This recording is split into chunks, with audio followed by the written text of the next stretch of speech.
I talked to Robert about this, but I want your perspective. It's not terribly uncommon for films to excite their fans, like Twilight has. But what is more rare is to keep them excited and to keep them passionate. What is it about this franchise that has kept the fans so pumped about it?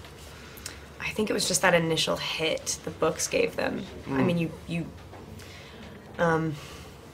I think it just carried through. I think it says something sort of spectacular about like how simple the story is. It's not, yes, it's very emotionally layered, there's a lot going on, but I mean, at its base, it's like sort of, it's just so fundamentally like what we live for. It's a love story. It's like we reach, you know, we fit all the milestones in, and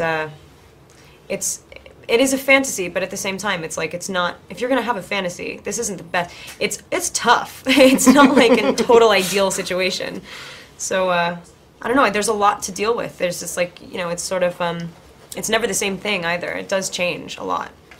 Now, we see a lot of evolution in this film compared to the rest of them, and especially with Bella. We see a very different Bella in this film than we have in the previous films. When you guys were approaching this one, what was your philosophy in approaching Bella? How did you want her to come across and the characteristics you wanted her to have in this film?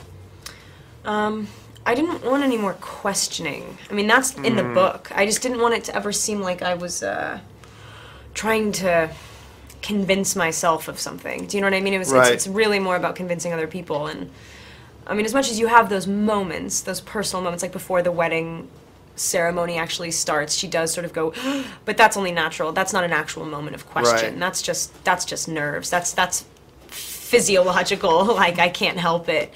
But I think what really changes for her in this is that everyone else finds themselves in this. I mean, everyone else sort of comes to terms with like why it's all been so crazy and why it's been so hard, and she's sort of the one going, look, I know it's been hard, but I've known it all along that this was the answer, that this is why, and thank you so much for just toughing it out with me.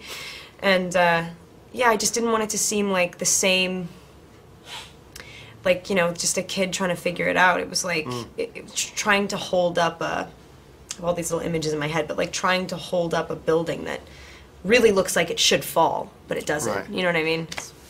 One of the other things one of the differences in this film is also location.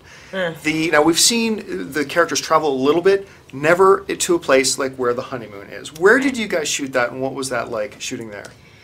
We shot that actually in like 2 different places. We went to Brazil. We were in Rio.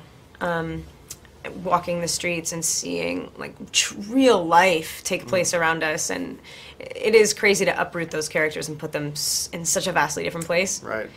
And it also sort of just like felt very different to the rest of the movie. It was like we were away. It was like, nope, this is our time.